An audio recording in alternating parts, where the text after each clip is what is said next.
हम कल लास्ट हम क्या पढ़े थे, हम संविधान संशोधन पढ़ रहे थे ना। टॉपिक क्या था हमारा, मेजर कॉन्स्टिट्यूशनल अमेंडमेंट, संविधान संशोधन। ठीक, संविधान संशोधन पढ़ रहे थे।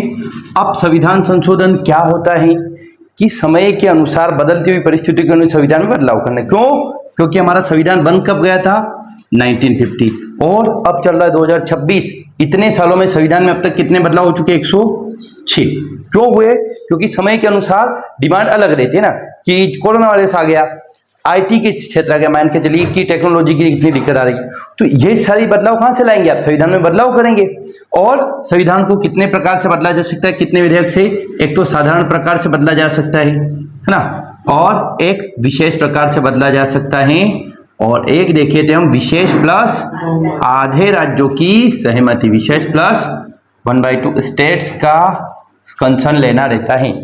इसमें जो ऑर्डिनरी काम है, जैसे संसद क्या कर सकती है, सीटें बढ़ा सकती है, किसकी, हाई कोर्ट की, सुप्रीम कोर्ट की, हाई कोर्ट बना सकता है, राज्यों का नाम बदल सकता है, राज्यों की बाउंड्री चेंज कर सकता है, और विशेष में क्या कर सकता है, जो विशेष मुद्दे हैं, और सबसे इंपॉर्टेंट है विशेष प्लस आधे राज्यों की सहमति, इसमें राष्ट्रपति का टेन्योर बदलना है या जीएसटी लगाना है, ऐसी कुछ चीजें जो बहुत ज्यादा इंपॉर्टेंस हो, तो वहां लाते विशेष प्लस आधे राज्यों की सहमति।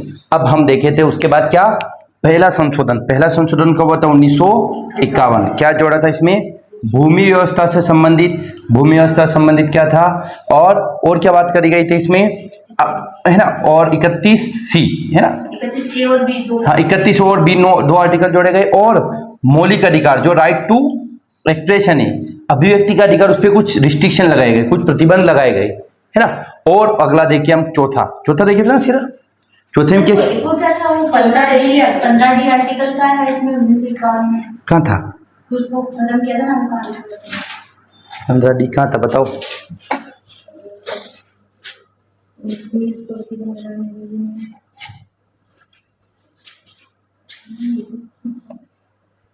और इसमें एक और इम्पोर्टेंट नहीं था, वो एक और इम्पोर्टेंट चीज जोड़ी गई, 9वीं अनुसूची जोड़ी गई, और क्या है, और तो बस यही है। आर्टिकल 15(4) का समावेश, वो कहाँ था बताओ मुझे, नहीं है, गलत है वो, इसमें तो ही नहीं। हाँ, और संपत्ति अधिग्रहण कर सकती कौन, सरकार। भूमि व्यवस्था क्या कर सकती, अधिग्रहण कर सकती है, अधिग्रहण मतलब ले सकती है, अधिग्रहण कर सकती है। उसके बाद हम देखे थे चौथे में क्या था, हाँ क्या कर सकती है, चौथा का वो 1955 में हुआ था ना, हाँ 1955। तो निजी संपत्ति के जो है, आपकी सरकार ने क्या करी है, भूमि ले ली है, तो उसकी जगह क्या देगी, आपको मुआवजा देगी, सरकार तय करेगी वो पैसा, कंपनसेशन सरकार के हिसाब से, है ना। तो सरकार पैसा देगी आपको, संपत्ति का सरकार के हिसाब से ले सकती। और क्या हो सकता है, और हाँ, किसी भी बड़े बिजनेस का, बड़े व्यापार का क्या किया जा सकता है, राष्ट्रीयकरण किया जा सकता है, नेशनलाइजेशन किया जा सकता है, कोई सा भी बड़ा बिजनेस हो। उसके बाद हम सबसे मोस्ट आईएमपी देखे थे 7वां संशोधन। अब 7वां संशोधन कब हुआ था, 1956। 7वें संशोधन में क्या किए थे हम, कि यह संशोधन राज्य पुनर्गठन आयोग, एमपीपीएस में क्वेश्चन आया था ना 25 में, कि राज्य पुनर्गठन आयोग अधिनियम के तहत कितने राज्यों के केंद्र शासित प्रदेश थे, तो 14 राज्य पुनर्गठन आयोग 1956 को लागू करने के लिए 14 राज्यों 6 केंद्र शासित प्रदेश बनाए गए, और 2 या 2 से अधिक राज्यों के लिए कॉमन हाईकोर्ट हो सकता है, ये प्रावधान भी जोड़ा गया। और राज्यों में जो वर्गों की व्यवस्था, अभी क्या है हमारे यहाँ पर, केंद्र शासित प्रदेश और राज्य। पहले क्या था, ए वर्ग के राज्य, बी वर्ग के राज्य, सी वर्ग और डी वर्ग के, इन सबको क्या कर दिया है। क्वेश्चन आया था एक बार कि निम्नलिखित में से किस संविधान संशोधन द्वारा राज्यों में वर्गों की व्यवस्था समाप्त की गई, तो 7th अमेंडमेंट। या एक बार ऐसा आया था कि राज्य पुनर्गठन आयोग अधिनियम को लागू करने के लिए कौन सा संशोधन लाए, 7वां, या किस संविधान संशोधन में कहा गया कि 2 या 2 से अधिक राज्यों के लिए कॉमन हाईकोर्ट होगा, 7वां। अब क्वेश्चन ये भी आया हुआ कि किस आर्टिकल में कि 2 या 2 से अधिक राज्यों के लिए कॉमन हाईकोर्ट होगा, 231। आर्टिकल 231 में क्या है कि 2 या 2 से अधिक राज्यों के लिए क्या है, अधिक राज्य के लिए एक हाईकोर्ट हो सकता है। ये सारे प्रावधान कहाँ जोड़े हमने, 7वें संशोधन में जोड़े। हाँ ये वर्गों की व्यवस्था समाप्त मतलब दूसरी अनुसूची। नहीं, सातवीं अनुसूचियों का वर्णन तो सूची में चेंज करेंगे, ये नहीं दे, इतना इंपॉर्टेंट नहीं। जो इंपॉर्टेंट है ना वो जो सब लिख रखा है वो याद नहीं रखना हमें, है ना, ठीक। और अगला जो हाई कोर्ट वगैरह है ना, हाई कोर्ट, इन हाई कोर्ट को कहां तक एक्सटेंड कर दिया, यूनियन टेरिटरी तक। मतलब हाई कोर्ट क्या देख सकते हैं, यूनियन टेरिटरी के भी मुद्दे देख सकते हैं, यहां तक पढ़ा दिया था। अब लिखेंगे आप 1900, अच्छा 9वां संशोधन देखे थे हम। 90वें संशोधन कब हुआ था, 1960। इसमें क्या हुआ था, कुछ जमीन थी हमारी पाकिस्तान में, है ना, उस समय वर्तमान के बांग्लादेश में, और बांग्लादेश की कुछ जमीन थी हमारे पास, तो हमने क्या करा, कॉन्क्लेव को एक्सचेंज करा, और उसको लेकर एक केस चला गया, बेरूबारी केस, और बोला कि सरकार क्या कर सकती है, जमीन नहीं दे सकती, लेकिन अगर आर्टिकल 368 में बदलाव करके वो करेगी तो जमीन दे सकती है। तो 1960 में हमने क्या कर दिया है, जमीन का एक्सचेंज कर लिया, किससे, पाकिस्तान से। कहाँ की जमीन, अपने पश्चिम बंगाल, है ना, वर्तमान में पश्चिम बंगाल, और उस समय क्या होता, वो पाकिस्तान था, लेकिन वर्तमान में क्या, बांग्लादेश है। अब लिखेंगे आप 10वां संशोधन, 10th अमेंडमेंट, 10वां संविधान संशोधन, 10वां संविधान संशोधन, 10वां संविधान संशोधन। ये क्वेश्चन एमपीपीएससी प्री 2024 में आया हुआ है ना। 10वां संविधान संशोधन 1961, 10वां संशोधन 1961, 10वां संशोधन 1961 लिखे आप। डायरेक्ट आया था कि 10वां संशोधन क्या है, बस सीधा है बताएंगे आपको। लिखिए आप, दादरा व नगर हवेली को भारत में जोड़ा गया, दादरा व नगर हवेली, ये कहाँ है,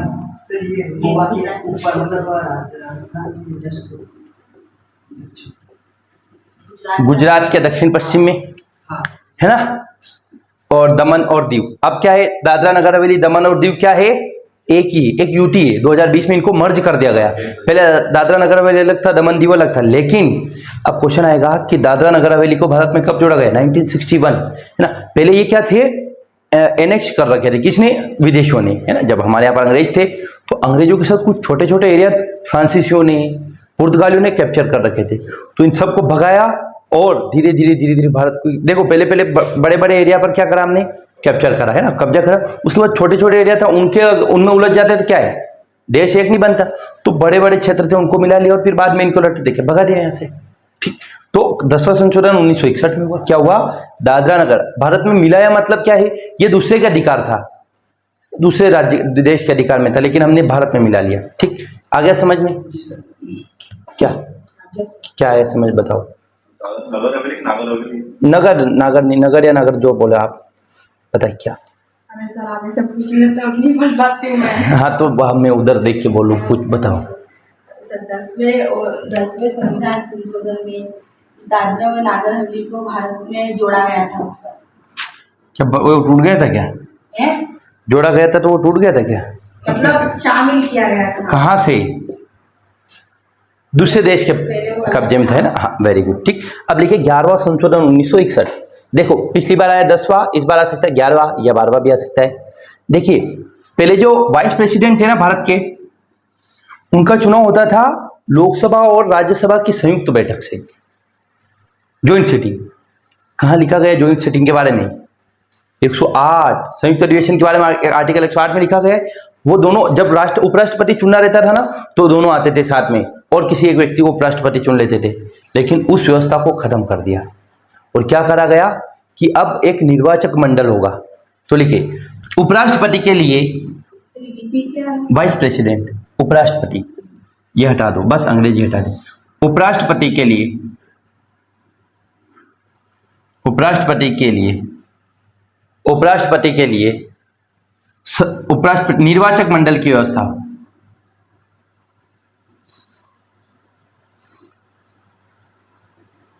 the provision for electoral college of vice president, vice president के लिए इलेक्टोरल कॉलेज की व्यवस्था की गई। उससे पहले क्या था, उससे पहले संयुक्त अधिवेशन हुआ करती थी। किसकी संयुक्त अधिवेशन, लोकसभा और राज्यसभा की। संयुक्त अधिवेशन क्या होता है, साथ में आके बैठना, है ना। मान के चले 2 क्लास लग रही है, एक उधर एक इधर, अब दोनों क्लास पास में आ जाए, जैसे मान के चले बर्थडे मना रहे किसी का, तो क्या होगा, साथ में आ जाएंगे आप, है ना। मान के चले 5 क्लासें चल रही, इन 5 क्लास को हम क्या करेंगे, मर्ज कर दें, उसको बोलते हैं संयुक्त अधिवेशन। तो पहले उपराष्ट्रपति कैसे चुनते थे, सब लोग साथ में आकर, लेकिन बाद में बोल दिया नहीं ये ऐसा नहीं करेंगे, हम क्या करेंगे, एक इलेक्टोरल कॉलेज बनाएंगे। अब मुझे ये बताओ कि इलेक्टोरल कॉलेज में होता कौन है, उपराष्ट्रपति के चुनाव में कौन होता है? पिछली बार आया था कि राष्ट्रपति की कल क्वेश्चन देखा था ना कि राष्ट्रपति के चुनाव में कौन शामिल होता है। इस बार अगर आ गया कि उपराष्ट्रपति के चुनाव में कौन शामिल होता है तो लोकसभा, राज्यसभा और विधानसभाओं के सभी सदस्य, जबकि राष्ट्रपति में कौन था? निर्वाचित सदस्य, और उपराष्ट्रपति में सभी सदस्य।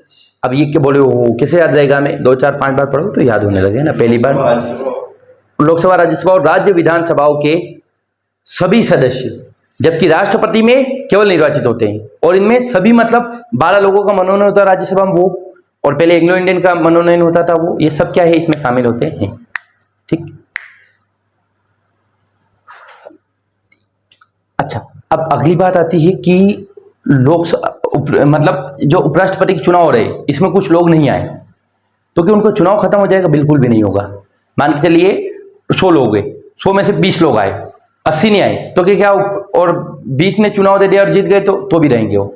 ऐसा नहीं होगा वो 80 नहीं आए तो हम इनका चुनाव निरस्त कर दे, वो नहीं आए वो उनकी गलती।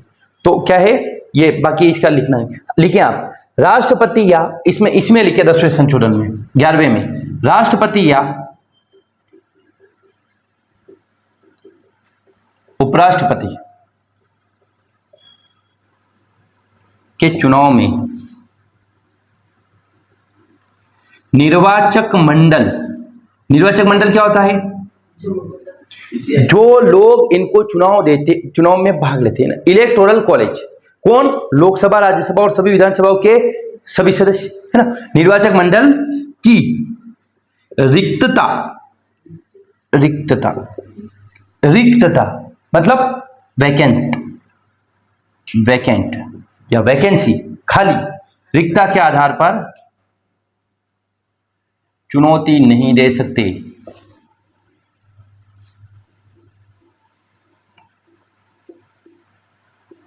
आ गई बात समझ में? चुनौती नहीं दे सकते दैट मीन्स अगर किसी भी डिंपल क्लास, इसमें ध्यान देना और नहीं देखा आपने। हाँ, राष्ट्रपति और उपराष्ट्रपति के चुनाव में मान के चलिए, देखो लोकसभा में कितने मेंबर होते हैं? 500। राज्यसभा में कितने होते हैं? अधिकतम होते हो 245। सारी विधानसभा में कितने पता है? 4120। सारी विधानसभाओं मिलाकर कितने? 4120। मध्य प्रदेश में 230 है, उत्तर प्रदेश में 403 है, बिहार में 230 है, ऐसे कर करके ना 225 है, महाराष्ट्र में 225-30 है, राजस्थान में 25 है, ऐसे कर करके टोटल विधानसभाओं प्लस दिल्ली और पुडुचेरी क्या है? ऐसी यूनियन टेरिटरी जहां पर क्या है? विधानसभा। एक क्वेश्चन ये भी आया था, लिखो दिल्ली व पांडिचेरी। हाँ, इसमें एक अलग पॉइंट लिख लो स्टार बना के। दिल्ली व पांडिचेरी या पुडुचेरी, दिल्ली व पांडिचेरी या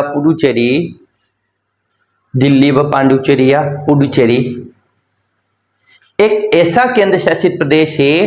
दिल्ली व पुडुचेरी या पांडिचेरी एक ऐसा केंद्र शासित प्रदेश है जहां पर विधानसभा है। क्या है पता है? निम्नलिखित में से कौन से ऐसे केंद्र शासित प्रदेश है जो विधानसभा के साथ है? तो दिल्ली व पांडिचेरी ऐसे केंद्र शासित प्रदेश है जहां पर दिल्ली व पुडुचेरी ऐसे केंद्र शासित प्रदेश है जहां पर क्या है? विधानसभा है। तो अब क्वेश्चन क्या आ सकता है पता है कि उपराष्ट्रपति के चुनाव में कौन भाग लेता है? लोकसभा, राज्यसभा, राज्यों की विधानसभा और दिल्ली व पांडिचेरी की विधानसभा, है ना। बोले मुझे बताओ दूसरे राज्य जो यूनियन टेरिटरी, अंडमान निकोबार हो गया, दमन दीव हो गया, अगर इसमें विधानसभा नहीं तो यहाँ के लोग आएंगे कि नहीं राष्ट्रपति के चुनाव में? दिमाग में आए कि नहीं? देखो जहां पर विधानसभा है वहां तो राज्यों से विधानसभा आ जाएगी। अब जहां विधानसभा नहीं वहां से कौन आएगा? भाई तो बोल रहा मैं केंद्र सचिव आएगा कैसे? वहां तो विधानसभा ही नहीं है ना, कैसे आएंगे? बोले नहीं आएंगे क्या वहां से? देखो अंडमान निकोबार, दादरा नगर हवेली, दमन दीव, ये सब क्या है? लद्दाख, ये सब क्या है? केंद्र शासित प्रदेश है। लक्षद्वीप। अब यहां से कैसे आएगी? यहां से एक निर्वाचक मंडल होगा जो राष्ट्रपति डायरेक्ट क्या करेंगे? चयनित करेंगे। एक व्यवस्था है कि 2-2, 3-3 लोग जो भी है वहां से आएंगे। तो एक अलग से सिस्टम बना रखा है कि यहाँ से इतने लोग डायरेक्ट आएंगे। मतलब वो एक लोग सबकी तरफ से आए? हाँ, वो सबकी तरफ से एक या दो जो भी तय करे, जनसंख्या के आधार पर तय करते हैं। वो प्रशासनिक व्यक्ति होता है, उपराज्यपाल जैसे होता है ना, ये होता है। ठीक, जो सरकार या जो संविधान में प्रोविजन कर रखा है वो व्यक्ति आता है, ठीक है। हाँ, तो ये देखा हमने। तो ये लोग हो गए, मान के चलिए इस लोकसभा में उस दिन 200 लोग आए, राज्यसभा में 100 आए और विधानसभा के सारे विधायक 2000 आए, तो क्या चुनाव रद्द हो जाएगा क्या? बिल्कुल भी नहीं हो। क्यों? क्योंकि रिक्तता, वैकेंसी, अगर सीट वैकेंट है, अगर नहीं आ रहा तो ये इनकी गलती, उसके आधार पर चुनौती नहीं दी जा सकती कि इनका चुनाव रद्द हो गया, नहीं, चुनाव जारी रहेगा। तो हमने 11वें संशोधन में 2 प्रावधान किए। पहला प्रावधान, उपराष्ट्रपति का निर्वाचक मंडल चेंज कर दिया, मतलब पहले संयुक्त अधिवेशन होता था, हमने अब क्या कर दिया है, कुछ लोग होंगे। वो लोग कौन होंगे? लोकसभा, राज्यसभा और सभी राज्यों की विधानसभा और दिल्ली व पांडिचेरी की विधानसभा के सभी सदस्य, निर्वाचित नहीं, सभी सदस्य। आ गया समझ में? ठीक। अब अगला लिखिए आप, 12वां संशोधन, वेरी वेरी मोस्ट आईएमपी, 12वां संशोधन, 12वां संशोधन, 12वां संशोधन, 12th अमेंडमेंट। लिखिए आप, 12वां संशोधन है ना, ये भी 61-62 में है ना, 12वां संशोधन, ये शायद 62 में, 61 देखो, 1961, 12वां संशोधन 1961 है ना, 12वां संशोधन 1961, हाँ है ना, हाँ, ये एक ही साल में हो गई। गोवा, दमन दीव, देखो पहले क्या करा था हमने, दादरा नगर हवेली, अब क्या करा, गोवा व दमन दीव को भारत में मिलाया गया।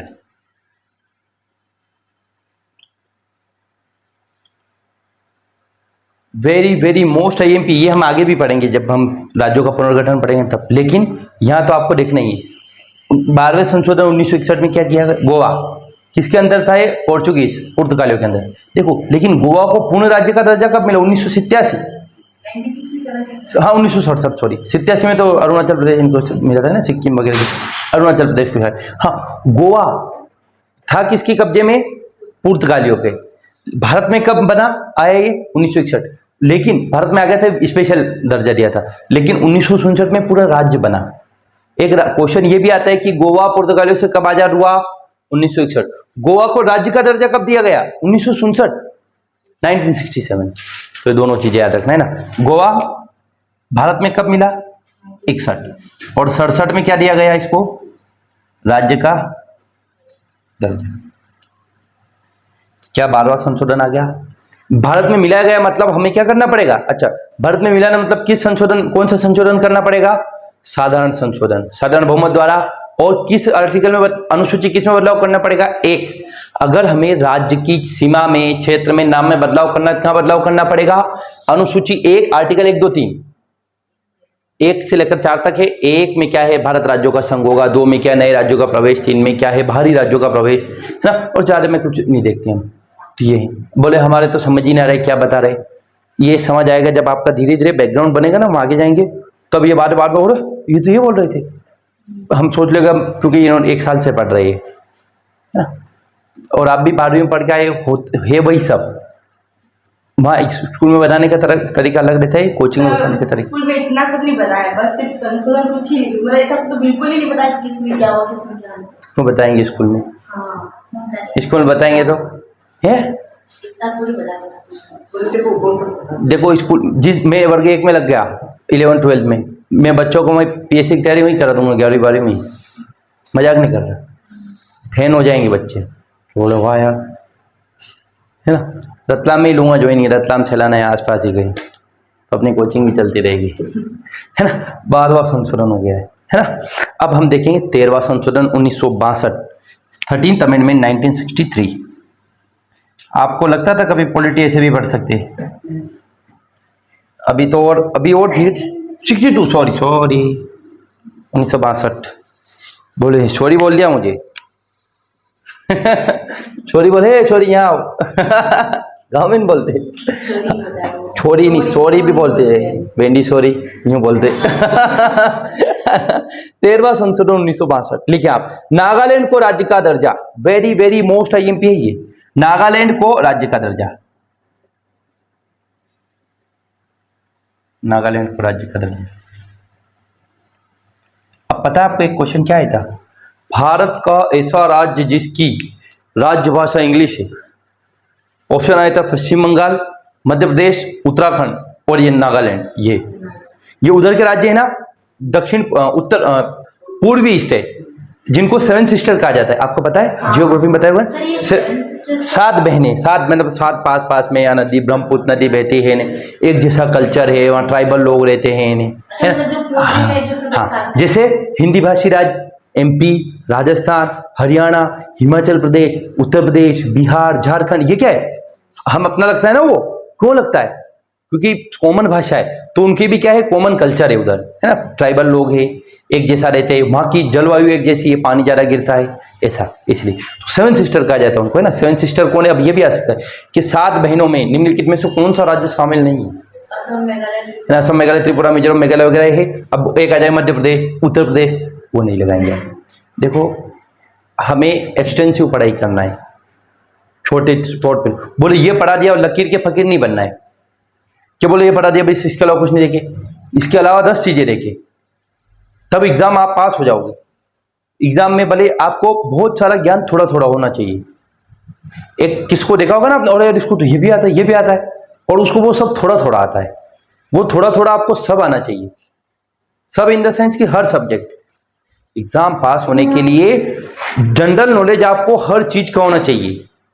ज्योग्राफी का बहुत अच्छा, इकोनॉमी का, हिस्ट्री का, पॉलिटी का, और अपने अवेयरनेस आसपास क्या हो रहा है, तब जाकर आप बहुत अच्छा कर पाएंगे। क्योंकि हम सोच रहे कि जो सिलेबस में लिख रखा है लकीर के फकीर बन जाए, नहीं। क्योंकि अभी वो क्वेश्चन आया था कृषि जोत वाला, और किस किताब में पढ़ोगे, उसके लिए तो आपको कॉमन सेंस चाहिएगा ना। बहुत सारे ऐसे क्वेश्चन आते हैं, जैसे इस बार MPPSC में क्वेश्चन आया कि मौसम विज्ञान को क्या कहा जाता है, मौसम का अध्ययन करना है, मेट्रोलॉजी। अब इसके लिए कौन सी किताब पढ़नी पड़ रही है, ये गूगल पे आप रोज टेम्परेचर देखते हैं। ऐसा करने के लिए आपको थोड़ा थोड़ा एक्सटेंसिव नॉलेज रखे, हर चीज का जो कुछ आ रहा है ना, तो उसको ध्यान दे, और बोले ये क्यों है, पूछे, टीचर से पूछे, अपने दोस्तों से पूछे कि क्या है, तब जाकर आपकी बहुत अच्छी तैयारी होती है। ठीक, अब अगला लेके हाँ, नागालैंड हो गया, मिजोरम हो गया, इन राज्यों में अंग्रेजी है। नागालैंड, मिजोरम वगैरह है ना, मेघालय वगैरह, इनकी अंग्रेजी भाषा है। ठीक, अगला लिखिए आप। 13वां संशोधन हो गए, 14वां संशोधन, वेरी वेरी मोस्ट IMP। अच्छा मुझे बताओ, जो पांडिचेरी है, पुडुचेरी जिसको कहा जाता है, डिंपल को छोड़कर बताएंगे, यामिनी बताएंगे, पांडिचेरी का निर्माण कितने जिलों से मिलकर होता है? मनीष जी, पांडिचेरी मैप में देखा आपने, कहाँ है, कहाँ है?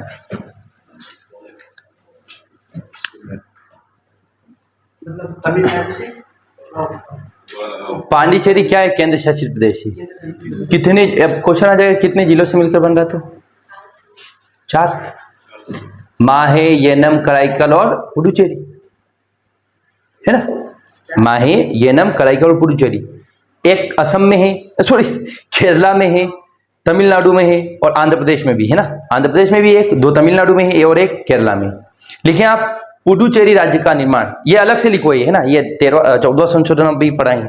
पुडुचेरी राज्य का निर्माण माहे, येनम और कराईकल, माहे, येनम और कराईकल राज्यों से, जिलों से मिलकर होता है। पुडुचेरी केंद्र शासित प्रदेश का निर्माण माहे, येनम और कराईकल जिलों से मिलकर होता है। ये येनम और कराईकल, और पुडुचेरी खुद है। माहे, येनम, कराईकल और पुडुचेरी, हाँ कराईकल, माहे, येनम, पुडुचेरी का, ये आपका सही करा देंगे, है ना, दूसरा बनवा देंगे, आपके अब दूसरा बना दें। माहे, येनम, कराईकल और पुडुचेरी। अच्छा, आपके तो बनी दूसरा गया है ना, वो कहाँ गया? अच्छा, तो दूध दे रहा है, ये अच्छा लगा क्या? वो नया बना, सेम यही तो है, थोड़ा सा कुछ भी अंतर नहीं है, 0% अंतर है। ये जब वही फोटो दिया, उसी से प्रिंट निकाल, उसमें अंतर कैसे आ सकता है? अच्छा होता ना, मतलब कि वो नया नया खराब होता है। हाँ, और बना देंगे, लोड मत लो, है ना। इनके मनीष जी बनवा देंगे दूसरा, पर आप पानी का ध्यान रखना है। हाँ सर, देखो इन्होंने कितना अच्छा रख रखा है, रोज लगा के आते हैं। मेरा भी बिल्कुल सही है, उस दिन ध्यान कुछ भी दिया कुछ भी नहीं हुआ, लेकिन आप लगाते भी नहीं, लगाती हो नहीं लगाते। आज भी लगा गए, क्या बोल रहे, रोज लगा के आते हैं। नहीं, क्वेश्चन भी आके याद आता है। नहीं नहीं, गलत बात। अरे सर, इसको छल्ला देते थे रोड लगता है। नहीं नहीं, अब लगा के नहीं आए तो फिर दंडात्मक कार्रवाई की जाएगी। हाँ, एक आखिरी मौका सर मैं है। अपने लगा 14वां संशोधन 1962, 14th अमेंडमेंट 1960 लिखें आप। पुडुचेरी को भारतीय राज्य में शामिल किया गया। Pondicherry become intangible part of India. Puducherry 1962 1962, Puducherry को या पांडिचेरी को 14वां संशोधन 1962, पांडिचेरी या पुडुचेरी। अब मुझे बताएंगे, आप अभी बताएं कि पुडुचेरी का निर्माण कितने जिलों से मिलकर होता है मनीष जी? कौन कौन से? जन्म कराईकर कौन जानम? जैनम? हाँ, मजाक कर रहा हूँ मैं ना। हाँ जन्म माहे कराईकर और पुडुचेरी। ठीक है। हेलो यार, ये कौन आ गया आज है? चलो, माहे येनम खराईकल और पुडुचेरी बोले। 1962 पुडुचेरी को 14वां संशोधन 1962, पुडुचेरी को भारतीय राज्य में शामिल किया। बोले सर कैसे बन गया व्यक्ति? पुडुचेरी को भारतीय राज्य में शामिल किया गया। ठीक, बस अब ये हिमाचल प्रदेश ने फलाना। कमल सर बोलते थे कि अगर आप में मतलब ये मतलब हमारी आदत थी कि मतलब जैसे क्लास मतलब कोई टीचर वीचर नहीं है तो हम बोर्ड पे जा के लिखेंगे। तो बोलते थे कि अगर तुम्हें मतलब ये ना तुम्हारी इच्छा होती है ना बार बार अगर बोर्ड पे लिखने की तो मतलब तुम टीचर बनोगे या फिर तुम। ये बहुत सही बात है। मैं भी जब जाके लिखता था मतलब बोर्ड, आपको देख के तो मतलब सर सही बोलते थे ऐसा। मैं लिखता था ऐसे जाके बोर्ड पे। मतलब तुम्हारे है ना कि बात- हाँ, बाद में मैं जाके लिखता, मैं भी लिखता था ऐसे। मैंने बताई थी आपको स्टोरी। हाँ, 17वां संशोधन 17th अमेंडमेंट 1964, इसके बाद हम रिवाइज करेंगे ना इनको। 17th अमेंडमेंट 19, ये नहीं पढ़ना है, ये विधानमंडल वाला ऊपर जो पॉइंट वो नहीं पढ़ना। लिखें आप। हाँ, यदि भूमि का बाजार मूल्य, हाँ भूमि का नहीं, भूमि का, लैंड, भूमि का यदि भूमि का, if the value, the market value of the land, है ना, यदि, ठीक, यदि भूमि का बाजार मूल्य, हाँ अरे मार्केट रेट चल रही है 1 करोड़ और आपने दे दी 1 लाख, तो जाके वो आपकी जमीन नहीं दोगे आप। यदि भूमि का बाजार मूल्य बतौर मुआवजा न दिया जाए, बतौर एज ए, यदि भूमि का बाजार मूल्य बतौर नहीं, बतौर बकरी का, बतौर, अरे यार इतनी कमजोर हिंदी कैसे हो? बतौर कैसे हो सकता? बतौर एज अ, मेरे प्यारे जीजी बतौर लिख रखा है यहाँ। यदि भूमि का बाजार मूल्य बतौर मुआवजा न दिया जाए, मुआवजा को बोलते हैं अंग्रेजी में कंपनसेशन। क्या बोलते हैं? कंपनसेशन। हाँ, मान के चलिए रोड बन रहा है, मेरी जमीन सरकार ने ले ली, जैसे अभी क्या करा, हाँ रोड बन रहा है, जमीन ले ली मेरी सरकार ने। अब उस समय उस जमीन की वैल्यू चल रही 20 लाख, तो सरकार मिनिमम 15 लाख तो देगी आपको। जो बाजार मूल्य चल रहा है ना, उस हिसाब से कंपनसेशन देगी। बाजार मूल्य का मतलब इनलीगल बाजार मूल्य नहीं कि बोले ये 1 करोड़ हो गया। बाजार मूल्य मतलब जो ओवरऑल देश में चल रहा है ना, उसका एवरेज निकालेंगे कि अभी प्राइस वैल्यू क्या चल रही है, उसके तौर पर आपको पैसा मिलेगा। जैसे अभी वो 8 लाइन दिल्ली मुंबई एक्सप्रेसवे बना, उसमें बहुत सारे गांव के, अपने रतलाम मंदसौर इन 2-3 जिलों में ज्यादा है, बहुत सारे गांव के चले गए खेत। सर अभी सीएस ना उज्जैन में, हाँ। तो वहाँ पे भी तो लोग घर को सब पीछे कर रहे, तोड़ते जा रहे हैं। हाँ, तो मुआवजा देगी सरकार। मुआवजा कितना हो सकता है? जो बाजार मूल्य के हिसाब से। अगर बाजार मूल्य के हिसाब से पैसा नहीं दे रही गवर्नमेंट, तो उसकी जमीन नहीं ले सकती, उसकी जमीन का प्रतिबंध लगाया जा सकता है कि आप मत लो। तो लिखिए, आप मना कर देगा ना, नहीं देनी पड़ेगी, क्योंकि अगर पब्लिक ऑर्डर में जमीन ले रहे तो देना पड़ेगी। अगर नहीं देनी होती फिर आपका वो 31वां आर्टिकल 31 क्यों हटाया? संपत्ति का अधिकार हटाया इसलिए, जिसको नहीं देनी, क्या कोई नहीं देना चाहता अपनी जमीन, क्यों देगा? एब्ला पने करते हैं लोग, बोले नहीं दे। मान के चलिए रोड सरकार 100 किलोमीटर दूर से बना के ला रहे, अब यहाँ आके बोल रहे मैं तो अधिकार आ जाएंगे, तो देगी सरकार। अच्छे काम के लिए कर रही, स्कूल बनाना, हॉस्पिटल बनाना है, जगह ही वो अच्छी, कोई देगा मुझे तू बोले देना पड़े, लट्ठे देके लेगी सरकार। इसलिए तो पहला संशोधन करा, ये संशोधन करा। लिखिए आप, इसको लिख लो फिर मैं समझाऊं। यदि भूमि का बाजार मूल्य समझ रहे हैं ना आप? जो मार्केट रेट चल रहा है, मार्केट वैल्यू चल रही है जमीन की, उस हिसाब से अगर आपको मुआवजा नहीं दिया तो आपकी जमीन आप नहीं दे सकते, सरकार को रुक सकते, बोले मैं नहीं दूंगा। लिखिए आप, यदि भूमि का बाजार मूल्य बतौर मुआवजा न दिया जाए तो व्यक्तिगत हितों के लिए भूमि अधिग्रहण प्रतिबंधित कर दिया। भूमि व्यक्तिगत हितों के लिए भूमि अधिग्रहण व्यक्तिगत हितों के लिए भूमि अधिग्रहण प्रतिबंधित कर दिया जा सकता है। इसका मतलब क्या है कि मेरे अपने अधिकार चाह रहे हैं ना, तो मैं उस जमीन को नहीं जाने दूंगा, बोले मैं नहीं, पैसे दो पूरे, तब जाके मैं क्या करूंगा, आपको ये दूंगा जमीन, है ना। आगे बात समझ में। व्यक्तिगत हित मतलब देखो, समाज के हित से ज्यादा एक व्यक्तिगत हित भी तो होता है। सरकार चाहेगी कि मैं तो मुआवजा, सरकार ने क्या लिखेगा पता है, कि उसके हिसाब से देगी, फिर बाद में बोला नहीं उसके हिसाब से देगी, पर जो मार्केट रेट चल रहा है ना उसके हिसाब से पैसा मिलेगा। अब देखो मैंने बोल दिया कि आपको मुआवजा मिलेगा, अब कितना मिलेगा, जैसे लोगों का क्या, किसी के 30,000 आ गया, किसी के 2,000 आ गया, लेकिन एक जैसे सरकार एक प्रोविजन कर रखा है, जैसे MSP मिनिमम सपोर्ट प्राइस, क्या आपको गेहूं कम से कम कितनी भी गई गुजराले तो 2500 रुपए किलो तो क्विंटल तो लेंगे ही लेंगे, तो उससे क्या हो गया, लोगों को श्योरिटी मिल गई। ऐसे ही यहाँ लिए लिख दिया तो लोगों को जमीन में डर नहीं रहेगी कि बोले हमारी जमीन लेंगे तो भी एटलीस्ट बाजार मूल्य के हिसाब से पैसा तो देंगे, मतलब ये व्यक्ति, हाँ उस पैसे से आप जमीन लो, भले आप अय्याशी करो, जो पैसा अगर आ जाता है व्यक्ति के पास, यूज करना नहीं आता है, टिकता नहीं है, फ्री का पैसा। देखो आजकल नया ट्रेंड आ गया पता है, आजकल लोग क्या करते हैं, शादी करने के लिए शादी में रोला जमाते, वो बहुत बड़ी शादी कर रहे हो, पीछे से वो उड़ रहे फटाके हैं, वो बहुत बड़े बैंड आ रहे हैं, वो फुहारा निकल रहा, धुआं निकल रहा है, जिंदगी भर निकलेगा वो धुआं, पर एक दिन निकाल वो धुआं, वो हाँ अब 1 बीघा जमीन बेच दी, 1 बीघा जमीन बेच दी 20 लाख की, शादी कर ली, और लोगों को ये खिला दिया पिला दिया, वो शादी, लोग तो ऐसे चलेंगे, कितना भी कर दो, अरे यार वहां थोड़ी दिक्कत थी यार, दिमाग व्यवस्था अच्छी थी और छोड़ा होता। तो अब ये है कि आप कितना भी कर दो जमीनें बेच के, क्योंकि वो जब आप जमीन का पैसा कैसे लगता है, वो फ्री पैसा ही, तो लोगों को फ्री का पैसा लगता है। दान की कर क्या हो, देखिए मजदूरी कर क्या हो, धुआं निकल जाए, बोले हो 1000 कमाने के लिए मुझे सुबह शाम तक काम करना पड़ता है, अब वो फ्री का पैसा लोग फ्री में बाहर देते हैं। पर एक सिद्धांत होता है, MPPSC में क्वेश्चन आया, सतत विकास लक्ष्य, सस्टेनेबल डेवलपमेंट। आपके पुराने लोगों ने आपको जमीन दी है तो आपकी भी जिम्मेदारी है कि आपके आने वाले लोगों को आप जमीन दे के जाएं। हम खा पी के पीछे हाथ थोड़ी पहुंच देंगे क्या,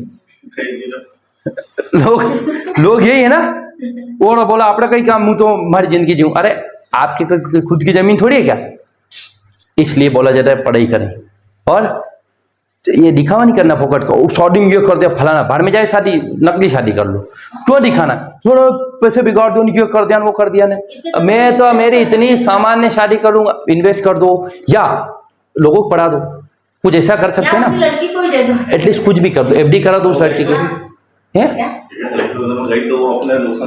तो देखो कुछ भी किया जा सकता है बजाय दिखा। लेकिन आज की सोसाइटी, अच्छा दिखावा क्यों हुआ पता है, सबसे बड़ी बात दिखावा होने का रीजन है क्या, समाज आजकल इंस्टाग्राम देखने लगा, व्हाट्सएप देखने लगा, एक दूसरे से तुलना करने लगा। पहले ऐसा नहीं होता था, बोले वाह गरीब आदमी है ठीक है इसके हिसाब से कर ले, पर आज कितना भी कर लो, आजकल तो ऐसी ऐसी चीजें आ गई कि बड़ी बड़ी होटलों में करेंगे लोग व्यक्ति की थाली के हिसाब से, कि एक व्यक्ति की थाली 2000 रुपए की, अरे एक व्यक्ति की थाली 2000 रुपए की, क्या सोच ले, कितना, और बड़े लोगों के इतने फोकटे चोचले को 2-2 टुकड़े खाएंगे ना उसको रख देंगे। सुबह का नाश्ता एक दिन 7,500 रुपए, मैं वही बोल रहा हूँ, कोई 7,000 रुपए, बोलो 5 करोड़ की शादी, अरे क्या, चलो वो तो ठीक है, पैसा आ जाए ना तो फूंके कहाँ, बोले ऐसे फूंक दो, वो अलग बात होगी। तो ये दिन क्या वो बच्चे ने खाना खाया, उसके लिए हमारा बच्चा पहली बार खाना खाया, अन्नप्राशन, हाँ तो उसके लिए म्यूजिशियन बुलाया, मतलब ऐसा लगा शादी कर दे अपन, ये JMD बुक करा उस बच्चे के लिए, खाना खाया पहली बार। अपने खाना तो क्या जूते भी खा ले तो भी और बोले यहाँ बड़ा खाना क्यों बोला, ये कार्यक्रम की उपलक्ष्य में कर, बच्चे ने खाना खाया पहली बार। देखो वैसे भी सोच ले, खाना खाने का पैसा इतना है ना, लोगों के पास फूकना है। मैंने एक बात बोली है, जैन और बोरा समाज कभी भी गरीब नहीं रहते हैं। ये दो कम्युनिटी ऐसी हैं जहां पर पैसा बहुत है और ये है भी बहुत कम। सिंधी बहुत पैसा है, क्यों है? पारसी लोग हो गए आपके, क्यों है? क्योंकि मेहनती लोग हैं, धर्म में नहीं पड़ते, इनका धर्म कभी खतरे में नहीं आता है, धर्म के नाम पे लड़ते नहीं है ये। बाकी कहीं फोकट काम का मतलब नहीं। कोई सेना वेना आपने ये नहीं सुना होगा, जैन सेना, फलानी सेना। बाकी आपने सुना होगा परशुराम सेना, पाटीदार सेना, करणी सेना। कभी भी जैन सेना, बोरा सेना, ये सेना ने, भीम सेना ने, फलानी सेना। लेकिन कभी भी पॉलिटिक्स का भी कोई मतलब नहीं है। देखा आपने कभी? तो इतने बड़े लोग हैं वो, क्यों? अच्छे पद उनके पास है। हाँ, क्यों? पैसा, ये पैसा फेंको, पैसा कमाओ, सब हो जाएगा। तो जैनों का, इन लोगों का ये है सिद्धांत। अपने है धर्म खतरे में आ गया। आपको है घर में खाने का नहीं, धर्म को बचाने जा रहे, खाने फोड़े पड़ रहे, धर्म को जाते बोलो ये खतरे में आ रहे। खतरे में आप लोग, खतरे में समाज है, दिक्कत हो जाएगी, खतरा। चलो अब लिखिए। अरे मेरा जूते रखने का मन करता है पर मैं क्या करूं, मेरी भी कुछ बहुत देता है। गुस्सा आता है सेना वाले लोगों पर मुझे, विशेषकर सब। बिल्कुल फोकटे बात। हाँ, मैं तो गया हूँ पहले, मैं करणी सेना के था। हाँ, मैं पहले करणी सेना मीडिया प्रभारी था। मैं मीडिया प्रभारी, अरे मैं छोटा था ना तब, 2018 में। फिर बच्चा मीडिया प्रभारी, मीडिया मैनेज करना, कुछ भी बैठक हो तो बैठक को आयोजित करना, हर बैठक में जाना, फ्री में पैसे, फ्री फोकटे, पेट्रोल भी जलाना अपना, खुद जाओ। समाज को बचाने के लिए जा रहे थे ना, समाज को बचा रहे थे, राजपूत समाज को बचा रहे थे क्या? समाज को बचाया मैंने। फिर मैंने बोला खुद को बचा लें तो दिक्कत आ जाएगी, फिर हिमालय करनी पड़ेगी, समाज को नहीं बचाएंगे। समाज खाने बंद देगा, ये बोलते समाज खाने बंद देगा, अपना काम ना तो समाज खाने को देता है, ना कोई खाने को देता है। खाने को देते तो सिर्फ आपकी मेहनत, आपका टैलेंट और आपने जो काम किया है वो। तो हम कोशिश करें कि अपने आप को बनाएं, दूसरे के पहले खुद की धोएं तो अच्छा है, सबसे अच्छी बात ये है, बात समझ। बाकी सब सेकेंडरी चीजें, ठीक है। अब लिखेंगे हम, ये रिवाइज करेंगे थोड़ा, है ना। कितने पढ़ने हैं सर?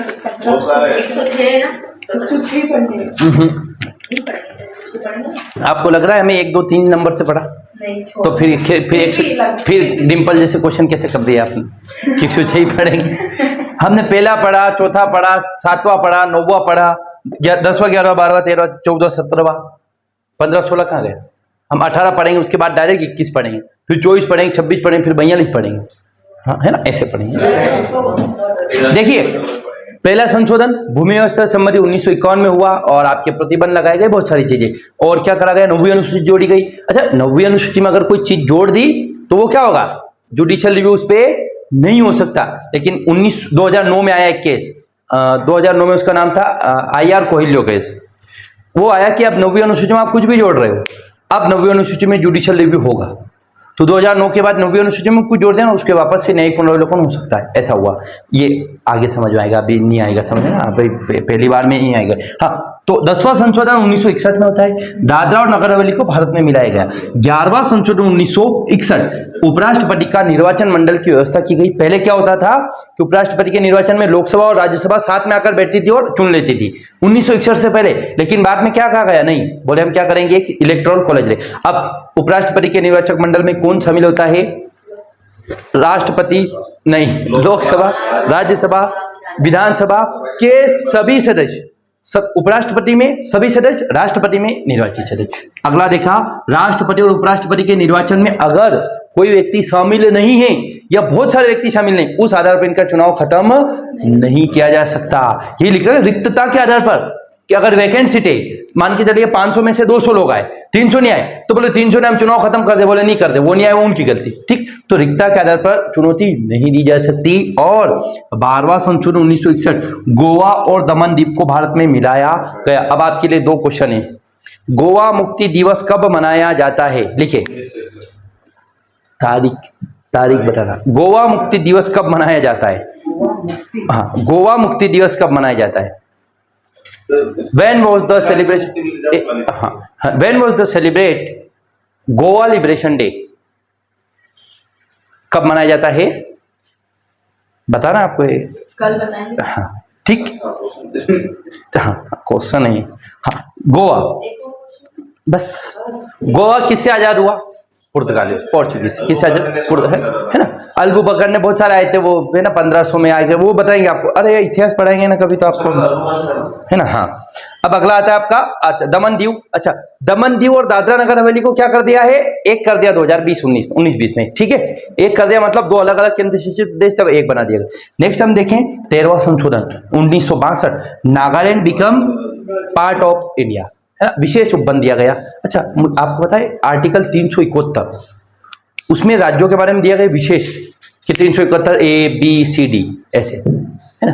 अब एक काम करो, कल देख के आना आर्टिकल 371 के सभी भाग देख के आना। अनुच्छेद 371 एक में क्या है, बी में क्या है, सी में क्या है, डी में क्या है, ई में क्या है, ऐसे 371 मोस्ट IMP महाराष्ट्र ने बहुत सारे राज्यों के बारे में, महाराष्ट्र ने, गुजरात, सबके बारे में दिया गया है।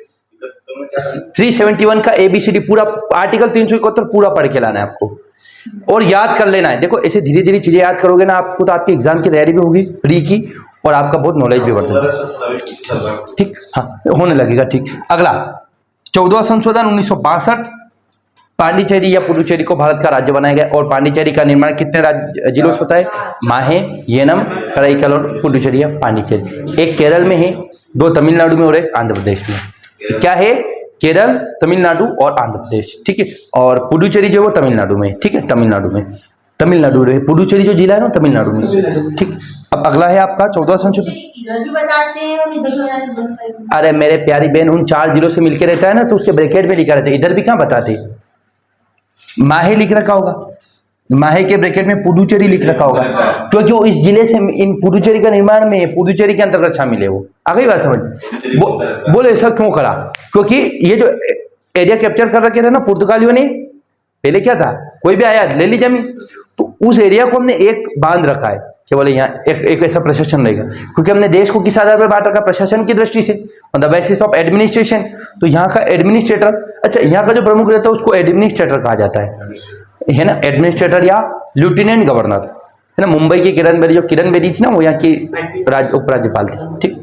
हाँ जैसे कि ये 4 है, इन चारों पे खाली पुडुचेरी का रहेगा। हाँ पुडुचेरी का अधिकार रहेगा, हाँ कोई दिक्कत नहीं। यहाँ का मतलब यहाँ का प्रशासनिक काम वगैरह सब पुडुचेरी, बाकी काम वाम तो वहीं करेंगे चाहे वहाँ, है ना, पर प्रशासन उनका रहेगा।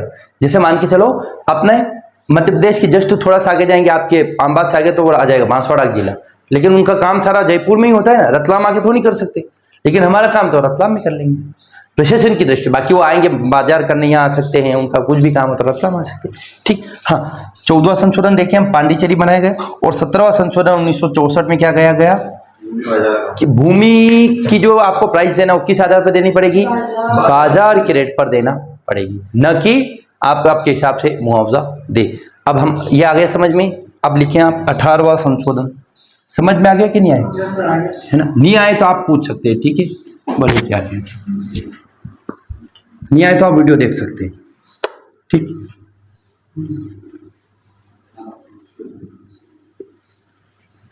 डिम्पल की एग्जाम है कल छुट्टी आपकी, फिर कल इनकी छुट्टी। अरे आपकी बोला मैंने, इनकी सबकी नहीं, सबकी छुट्टी बोलता ना। फिर 18वां संशोधन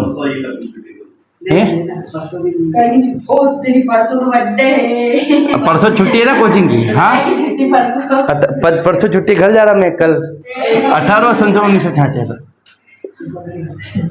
फिर संडे आ जाएगा ना, शुक्रवार शनिवार को छुट्टी, रविवार तो है ही, सोमवार को लगे अगली क्लास, इतने मेरा बर्थडे धूमधाम खत्म हो जाएगी।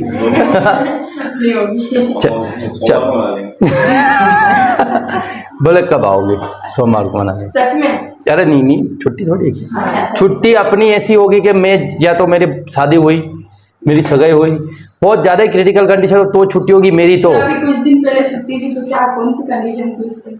सर नहीं थे और मैं मंदसौर गया था मेरे काम से, मंदसौर कुछ काम था मेरे, मंदसौर गया था क्या है, हाँ वो कुछ काम था। बाकी ऐसा ये नहीं हो सकता है कि बोले बहुत फोकट काम है छुट्टी रख दो।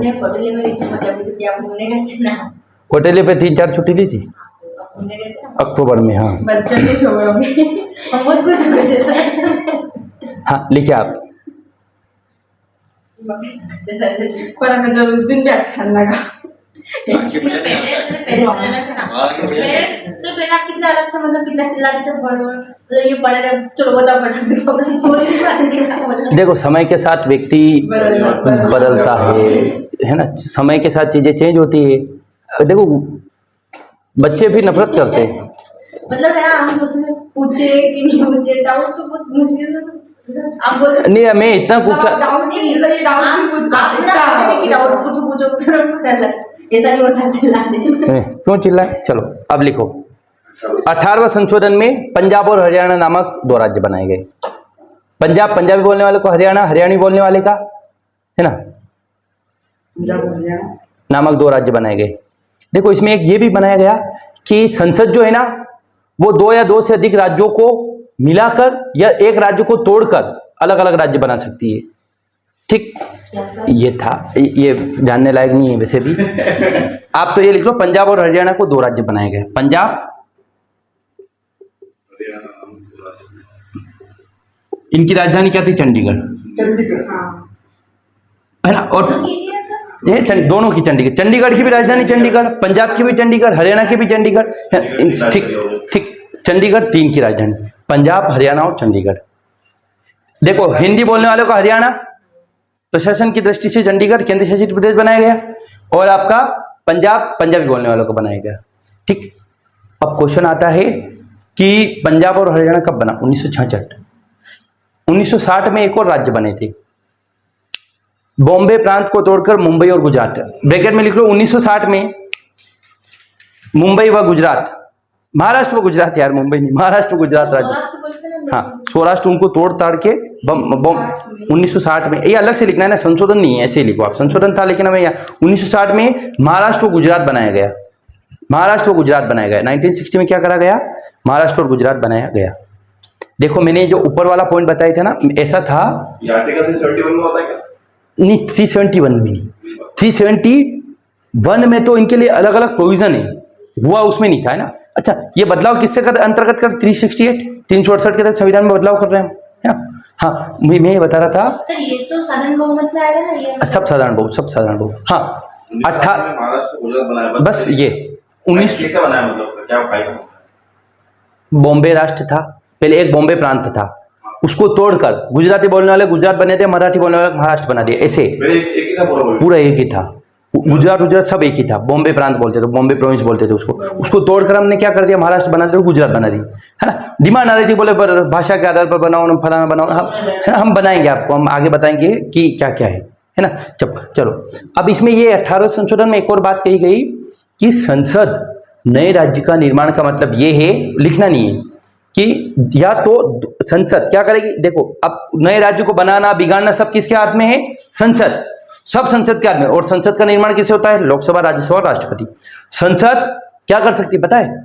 या तो एक राज्य को तोड़कर दो राज्य बना सकती है, दो राज्यों को मिलाकर एक राज्य बना सकती है, सब करने का अधिकार संसद को है। ये यही लिख रखा है, क्या लिख रखा है? संसद को नए राज्य निर्माण करने की शक्ति का अर्थ यह भी है कि संसद किसी दूसरे राज्य संघ शासित क्षेत्र के किसी भाग को दूसरे राज्य संघ शासित क्षेत्र में जोड़कर नया राज्य बना सकती है। जैसे हमने क्या करा, बॉम्बे प्रांत को तोड़कर महाराष्ट्र और गुजरात बनाया, और हमने इन पेप्सू, इसको पेप्सू बोला जाता था पहले, पेप्सू पंजाब ईस्ट पटियाला वाला, इसको पंजाब हरियाणा और ये बना दिया गया। ठीक, अभी हमने क्या कर दिया? संसद में दादरा नगर हवेली दमन और दीव को क्या कर दिया? एक यूनियन टेरिटरी बना दिया, तो दोनों को जोड़ दिया। ये लिखना नहीं है। अब लिखेंगे आप 21वां संशोधन 1967, very very very most I MP. देखो हमारे संविधान में अनुसूचियां कितनी? 12 अनुसूचियों में 8वीं अनुसूची का संबंध है भाषाओं से, है ना। 8वीं अनुसूची का संबंध है भाषा, अनुसूचियां पढ़ाएंगे हम। अच्छा, भाषाओं का मतलब ये होता है कि उसमें एग्जाम होगा आपका, जो 8वीं अनुसूची में भाषा है ना, एग्जाम पहले 14 थी, वर्तमान में 22 है ना। ये थोड़ा सा याद रखना है। तो लिखिए 21वां संशोधन 1967, 31st संशोधन 21st सॉरी 1967। 1967 में और क्यों याद किया जाता है? गोलकनाथ केस आया था, गोलकनाथ केस है ना, हम आपको आगे केस बताएंगे। लेकिन 1967 सिंधी भाषा है, दो आगे आ जाएगा। हाँ, सिंधी भाषा को, सिंधी लोग बोलते हैं ना, सिंधी भाषा को अनुसूची 8 में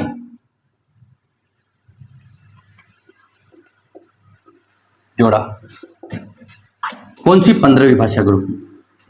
15वीं भाषा। सिंधी भाषा को अनुसूची 8 में जोड़ा गया 15वीं भाषा के रूप में। पहले कितनी थी? 14 भाषाएं थी और सिंधी जोड़ी गई 15वीं भाषा। कब? 21वें संशोधन में सिंधी भाषा को अनुसूची 8 में जोड़ा गया। ये थोड़ी देर बंद कर दो, उसको रेस्ट कर लो। बंद नहीं मतलब पॉज कर देना। 1967 में एक और राष्ट्रीय हुआ था। 21वां संशोधन में क्या हुआ? 1967 में सिंधी भाषा को 8वीं अनुसूची में जोड़ा गया। अब एक बार क्वेश्चन आया था कि 8वीं अनुसूची का संबंध है भाषाओं से संबंधित। 8वीं अनुसूची में वर्तमान में कितनी भाषाएं? 22। 8वीं अनुसूची में वर्तमान में कितनी भाषाएं हैं? 22। पहले कितनी थी? 14। और 15वीं कौन सी बनी? सिंधी। फिर 71वां संशोधन होगा, 92 91वां संविधान संशोधन होगा, हम आपको सब बताएंगे आगे। अब लिखिए 24वां संशोधन 1971 वेरी वेरी मोस्ट आईएमपी। देखो मोस्ट आईएमपी सब है। 24वां संशोधन 1971। अब मुझे बताओ 1971 से आपको और क्या याद आता है? वो इंदिरा गांधी। इंदिरा गांधी ने क्या? बांग्लादेश का बनना, मैंने बताया था ना, बांग्लादेश बना 1971 में। 1971 में बांग्लादेश बना था। ठीक, लिखें आप 1971।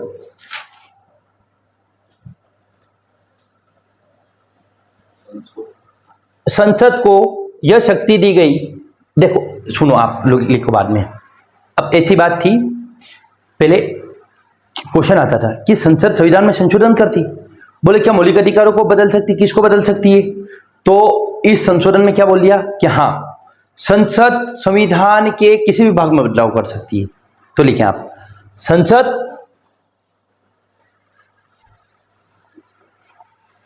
अनुच्छेद 368 के तहत,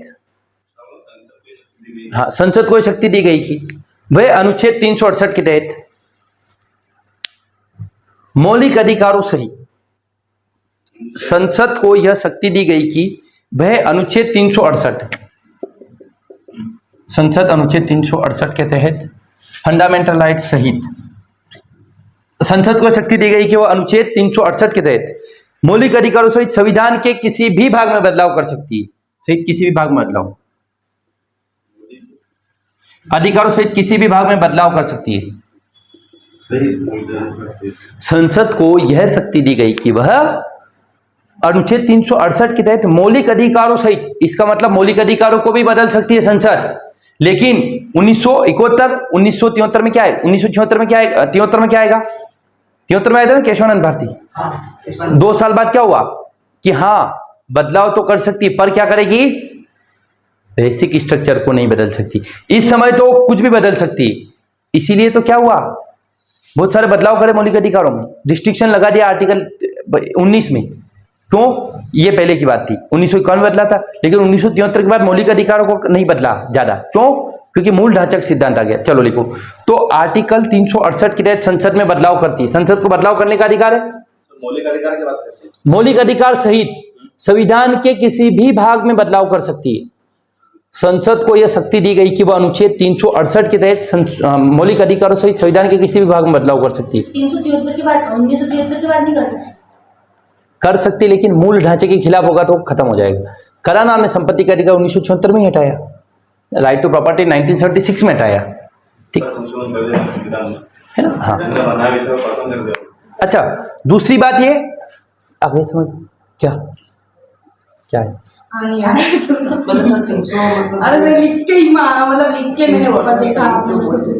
हाँ, ये है, ये ऐसा है कि पहले क्वेश्चन आ रहा था कि संसद को मौलिक अधिकार बदलने का ये अधिकार है कि नहीं?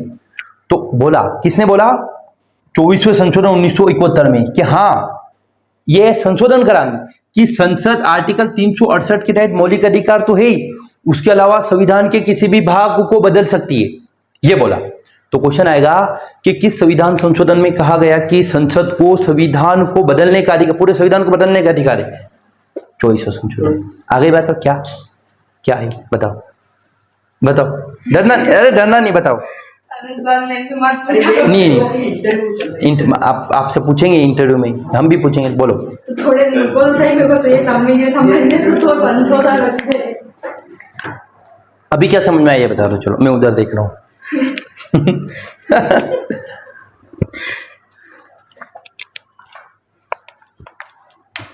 कोई देखने आ रहा है ऐसे शर्मा रहे हो आप जैसे। हाँ, इतनी इजी बात कुछ नहीं है इसमें। हाँ सर, कुछ नहीं, आपने तो बोला मैं समझ में आया। क्या क्या बोला मैंने, ये तो बताओ। संसद मौलिक अधिकार से जो मतलब 24वें संविधान संशोधन में मौलिक अधिकार सहित मतलब संविधान के किसी भी भाग में बदलाव कर सकती है। तो घबरा क्यों रहे इतना, बाटा फेंक रहे लटके लेके आए, घबराना नहीं, कूल रहना है। डिम्पल कैसे रहते हैं फक्कड़ बाबा जैसे, MS सर भी हो गए अधिकारी, बोलूंगा मैं तो उनके साथ भी ऐसे ही जवाब करूंगी। इतना नॉर्मल रहे, इतना इजी रहना है। हमें घबरा रहे आपको, है ना, बाटा लेके थोड़ी बैठे हम, क्या लट रखूं मैं बोले तो नहीं, घबराना नहीं और बोलते रहना है। जो आपका गलत आए गलत बोलो। देखो सबसे बड़ी दिक्कत क्या पता है, हम अपनी अज्ञानता को सेलिब्रेट करते हैं। ज्ञान को देखो। आपका ज्ञान मतलब आप हो मूर्ख, लेकिन आप बोलो मैं तो मूर्ख हूं, नहीं।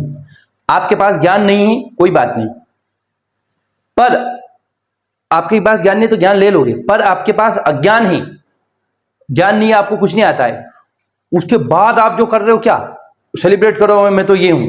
आप एक बात देखना, जो ज्यादा पढ़े लिखे ना वो बहुत संकोच करेंगे, डरेंगे, वो हिचकिचाएंगे और बोले यार मुझे नहीं आता। लेकिन जो मूर्ख होगा वो कितना कॉम्पिटेंट होगा, और आप बोला ये मैं बता। तो हमें, और एक और बात, हमें गलत आता है ना कोई बात नहीं, पर हमें जो गलत आता है उसको सेलिब्रेट नहीं करना है कि मुझे ये गलत आता है वो मैं तो यही सही है, नहीं। हमें गलत आता है उसको सुधरा जा सकता है, पर जो गलत आता है उसके चक्कर में हमें रिजिड नहीं बनना है। क्यों बोले मुझे तो यही सही है, इसके अलावा कुछ सही नहीं। गलत को सही करने का जज्बा होना चाहिए हमारे अंदर। क्या बोले हाँ ये गलत हो सकता है, इसको बदलेंगे। अब ये चीजें सब कैसे आएगी, पढ़ाई करने से आएगी और अच्छे लोगों में रहने से आएगी। और आप तो बोलो ऑनलाइन पढ़ेंगे हम, फिर टांगे ऊपर रख दी टेबल पे ने, खोपड़ी नीचे, उनसे हाँ वो एक अलग बात। बहुत सारे लोग क्या है, अब एक एग्जांपल बताऊं आपको, अलग पांडे सर वो बोलते हैं कि मैं 12th फेल हुआ और उनका फिजिक्स वाला इतनी बड़ी कंपनी बन गई। अब कुछ मूर्खानंद लोग ऐसे भी है जो 12वीं फेल हो गए, उसको सेलिब्रेट कर मैं 12th फेल हूं। अरे गधा है तू, 12th फेल है तू, बेवकूफ है तू, 12th तेरी इतनी भी हैसियत नहीं, 12th पास नहीं हो पाया तू। 12th पर अलग पांडे करोड़ों में से एक व्यक्ति बनाए, सब थोड़ी बनते क्या। बेसिक एजुकेशन ग्रेजुएशन सब होना चाहिए आप में। बोले मैं 12th फेल हूं टीचर बनूंगा, कैसे बनोगे, पढ़ो भैया पढ़ो। बोलो 12th फेल में IAS बन, IPS एक बना, वो 10 लाख फेल हुए उसको किसी ने नहीं देखा, एक बन गया और धुआं निकल गया इस बार UPSC पेपर में। ये अच्छा लगता है ये देखने में, मोटिवेट होना, हम इसको ये कर लेंगे, हम ये कर रहे सर। अरे वो अपने समय की, उस समय कोरोना वायरस आ गया था, उनकी परिस्थितियां अलग थी। देखिए आज कोचिंग खोल के बताओ धुआं निकल जाए, आज फेमस होकर बता दो आप, देखिए फेमस टीचर बन जाओ। वो परिस्थितियां अलग थी, कोविड-19 आ गया था, लोग धीरे धीरे शिफ्ट हुए थे तो जब बन गए।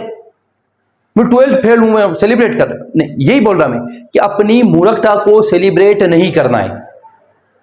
आपके पास ज्ञान नहीं है कोई बात नहीं, बोले हमारे पास नहीं हम ले लेंगे, बोले हमारे पास ज्ञान नहीं और उसको हम गर्व कर रहे हैं, प्राउड कर रहे हैं, बोलो मैं तो महान हूं। नहीं यार नहीं। जैसे मैंने जब तैयारी स्टार्ट करी थी मेरे कुछ नहीं आता था, मैं डिंपल से भी भोले सवाल करता। एक बार हमारे सर MPG के पढ़ा रहे तो पढ़ाते थे कि संग्राम शाह ने फलाना शाह, तो मैंने सर से क्या जवाब लिया पूछा पता है, बोले सर शाह तो मुसलमान होते हैं ना, आप हिंदू शासक पढ़ा रहे।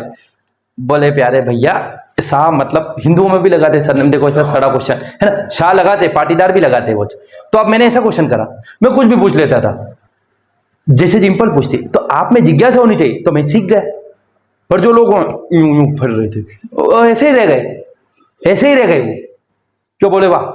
तो हमें क्या रखना है, सीखने की जिज्ञासा, लगन और लालसा होनी चाहिए। बोले मैं ये भी सीखूं, मैं ये भी सीखूं। और जो आपको गलत आता है, देखो गलत आने से बेहतर है ना आए। आपको कुछ गलत आ रहा है ना, मत आओ, पर भले कम आ रहा है लेकिन सही आना चाहिए। ये भी आपकी एग्जाम में भले आपको मान के चलिए 30 क्वेश्चन आ रहे, 30 एग्जैक्ट आने चाहिए। 100 लगा दिए 20 आ रहे, कोई मतलब नहीं, कम आए पर अच्छा है। तो कोशिश करें कि कम पढ़ें, इसीलिए मैं सिलेक्टेड पढ़ाता हूं, क्वेश्चन देख के पढ़ा रहे कि जितना पढ़ा रहे केवल उतना पढ़ लें आप, बहुत अच्छा काम हो जाएगा आपका, है ना। चलो 24वां संशोधन में देखो एक बात तो क्या कही गई कि संसद किसी भी भाग को बदल सकती है। नंबर 2 लिखें,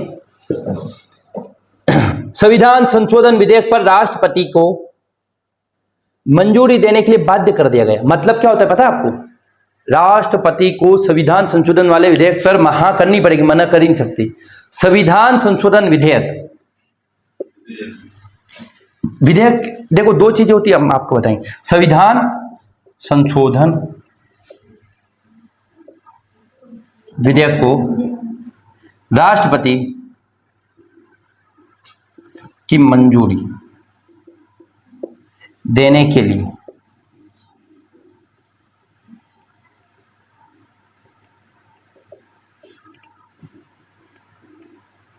संविधान संशोधन विधेयक को राष्ट्रपति की मंजूरी देने के लिए बाध्य कर दिया गया।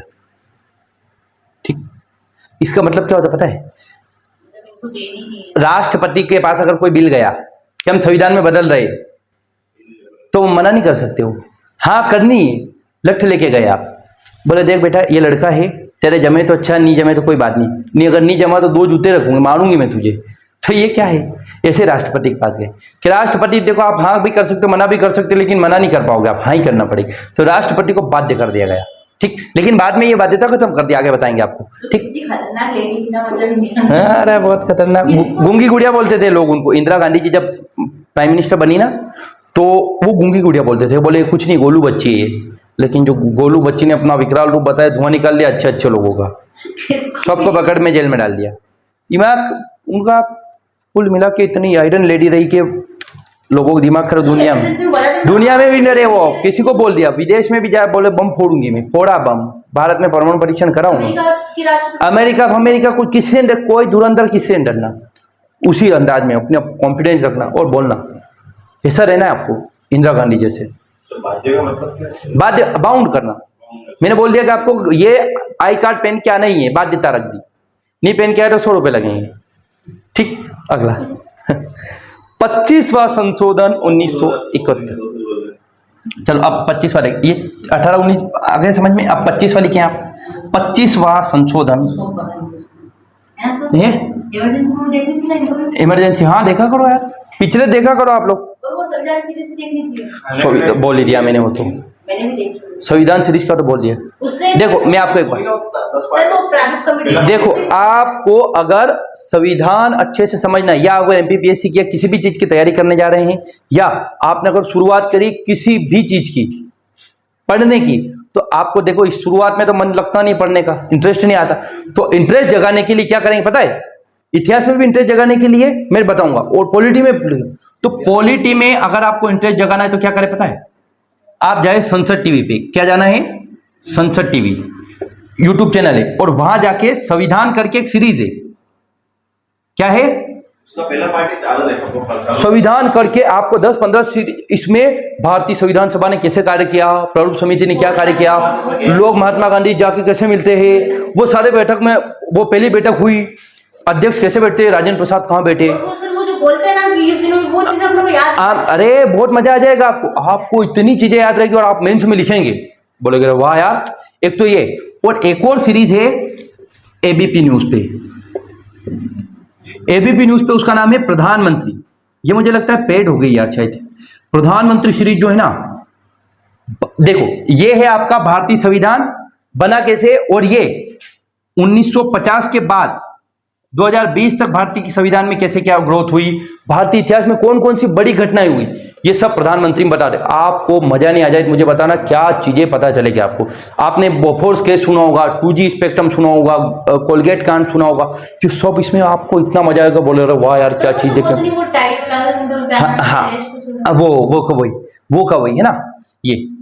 अब आप ये, और वो मूवी है वो तो, और एक प्राइम मिनिस्टर मूवी भी है प्रधानमंत्री, एक्सीडेंटल प्राइम मिनिस्टर है ना सर। वो तो 300 जितना आर्टिकल 300 वो आपने बताई थी, वो भी बहुत अच्छी मूवी, जम्मू कश्मीर के बारे में बताया था उसमें। अरे बहुत सारी चीजें देखनी, तो आप पॉलिटी में इंटरेस्ट जगाने के लिए ये देखें। ठीक, अब ये देखें, बाद में आपको इतिहास के लिए बताऊंगा मैं। ठीक, चलिए अब अगला देखना है आपको। क्या हो गया, थक गए? नहीं वो इतिहास को अच्छा लगता है, अच्छा लगता। 25वां MS सर पढ़ाएंगे आप। 25वां संशोधन, 25वां संशोधन 1971। 24, 25, 26 दोनों एक साथ पढ़ते हैं ना। 25वां संशोधन 1971।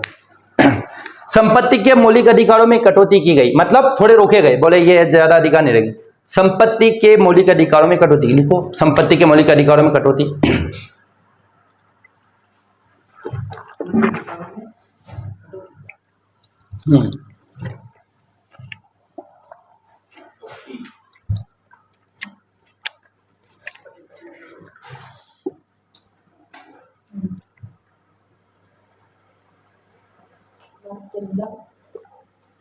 मतलब ये कि जो संपत्ति का अधिकार तो उसे कम कर दिया गया कि अब लोगों के पास ज्यादा अधिकार नहीं रहेंगे। मुआवजा बोला था ना, मुआवजा नहीं देंगे हम हमारे हिसाब से देंगे पैसा। पहले क्या करा था कि मुआवजा देना पड़ेगा सरकारी रेट के हिसाब से, लेकिन इन्होंने बोल दिया कि नहीं, हम सरकार जो चाहेगी वो देगी, है ना। उसके लिए एक अच्छा वर्ड यूज करते हैं यार, वो वर्ड मेरे दिमाग में नहीं आ रहा है, मैं कल से सोच रहा हूँ। अरे सरकार ने मुआवजे की जगह एक दूसरा वर्ड यूज किया था, वो वर्ड मेरे दिमाग में ना, वो याद आएगा मैं बताऊंगा आपको, है ना। हाँ, अब एक और बात यह आई कि इसमें दो चीजें आ गई। एक तो होता है डीपीएसपी और एक होता है फंडामेंटल राइट। राज्य के नीति निर्देशक तत्व और मौलिक अधिकार। अगली बात समझ, बहुत सारा क्वेश्चन आता है कि बड़ा ये कि बड़ा ये इंपॉर्टेंट ये कि ये। अब इस 25वें संशोधन में क्या करा पता है सरकार ने, इनको बड़ा बता दिया और क्या करा, मौलिक अधिकार राज्य के नीति निर्देशक तत्वों को लागू करने के लिए मौलिक अधिकारों का उल्लंघन किया जा सकता है, ऐसा कर दिया, ऐसा प्रावधान कर दिया कि मौलिक अधिकारों का उल्लंघन नहीं होगा, हम इसको लागू करेंगे। तो मतलब कर दिया बोल दिया कि हम इसको लागू करने के लिए इसका उल्लंघन नहीं होगा। ये इसका मतलब ऐसा है कि राज्य के नीति निर्देशक तत्वों और मौलिक अधिकार लोगों के लिए जरूरी कौन से, ये मौलिक अधिकार खत्म कर दिया सरकार ने, बोलने का अधिकार खत्म कर दिया, बोले कि हम ये लागू कर रहे हैं, ऐसा नहीं होगा। पर सरकार ने क्या करा पता है, मौलिक अधिकारों को कम मार्क दिया, किसके कंपैरिजन में, डीपीएसपी की तुलना में। तो लिखिए आप, हाँ डीपीएसपी और फंडामेंटल राइट दोनों में बढ़ाया था, किसे होगा दोनों बार, मतलब ये ज्यादा जरूरी है कि ये देखो, इनको लागू करने के लिए क्या है, समान नागरिक संहिता। अब समान नागरिक संहिता अगर आप लागू कर रहे हैं तो धार्मिक स्वतंत्रता का अधिकार का हनन होगा। 29-30, 25 से 28 क्या आपको किसी भी धर्म को मानने, अब आप तो हिंदू मुस्लिम और सबको एक साथ लेकर आ रहे हैं, सबको विवाह सिस्टम एक कर रहे, तो बोले ये ज्यादा जरूरी है कि ये मौलिक अधिकार जरूरी है ना, इसलिए सरकार ने इसको इंपॉर्टेंट रखा। ये बात समझ में आ गई आपके, नहीं आई होगी, धीरे धीरे आ जाएगी। ठीक ठीक, अब लिखो आप। उत्तराखंड में है ना, हाँ यूसीसी है, गोवा में है, सब बहुत जगह है, 2-3 जगह। अब लिखिए मध्य प्रदेश में आ जाएगा। यह व्यवस्था की गई किसमें, 25वें संशोधन में।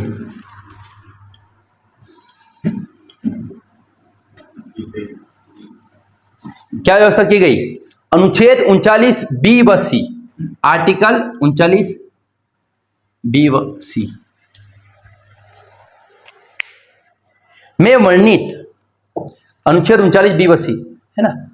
ये बहुत सारे प्रोविजन थे 39B में, है ना, देखना पड़ेगा, इसका मेरे दिमाग में नहीं आ रहा है अभी।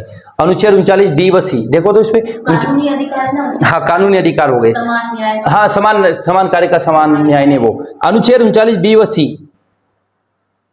में वर्णित नीति निर्देशक तत्वों को, नीति निर्देशक तत्वों का मतलब डीपीएसपी, अनुच्छेद 39B व C में वर्णित नीति निर्देशक तत्वों को प्रभावी करने के लिए या प्रभावी बनाए रखने के लिए,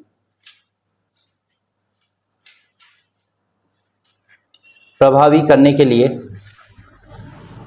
किसी कानून को, यह व्यवस्था की गई कि अनुच्छेद 39B व C में वर्णित नीति निर्देशक तत्वों को लागू करने के लिए, प्रभावी करने के लिए, क्या है ये जो 39B व C को लागू करने के लिए किसी कानून को इस आधार पर चुनौती नहीं दी जा सकती, किसी कानून को इस आधार पर चुनौती नहीं दी जा सकती, किसी कानून को इस आधार पर चुनौती नहीं दी जा सकती कि वह अनुच्छेद 14, 19 व 31, कि वह अनुच्छेद 14, 19 व 31, कि वह अनुच्छेद 14, 19 व 31, अनुच्छेद 14, 19 व 31 द्वारा 1931 अनुच्छेद 14, 19, 31, अनुच्छेद 14, 19, 31, 14, 19 एंड 31 है ना, हाँ 14, 19, 31 द्वारा मौलिक अधिकारों के संदर्भ में दी गई गारंटी का उल्लंघन करता है। अनुच्छेद 14, 19, 31 में दी गई द्वारा मौलिक अधिकारों के संदर्भ में गारंटी का उल्लंघन करता है। ये बताएंगे अभी क्या होता है। वह द्वारा मौलिक अधिकारों के संदर्भ में दी गई गारंटी का उल्लंघन करता है।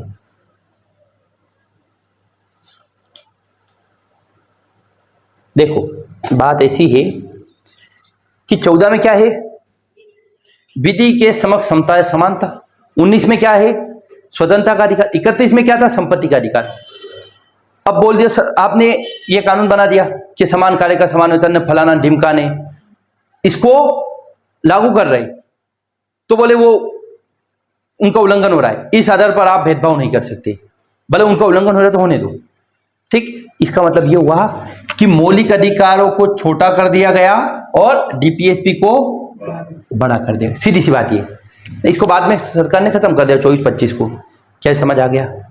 देखो डीपीएसपी मौलिक अधिकार की तुलना में बड़े हो गए, बस इतना सा याद रखें आप, और कुछ नहीं करना है। कि सर देखो डीपीएसपी सरकार की जिम्मेदारी है, सरकार लागू करवा सकती, किसका हनन करके, मौलिक अधिकारों का। ये है, ठीक, ये हो गया। हाँ, तो वो इस टाइम पे हुआ होगा ना? हाँ उसी टाइम पे हुआ था, इस टाइम पे हुआ था, बाद में आया कि बोले क्या बदलाव हो सकता है कि नहीं हो सकता है सब। ठीक, अगला लिखेंगे आप 26वां संशोधन, ये आखिरी है ना, फिर बाद में पढ़ेंगे। 26वां संशोधन 1971।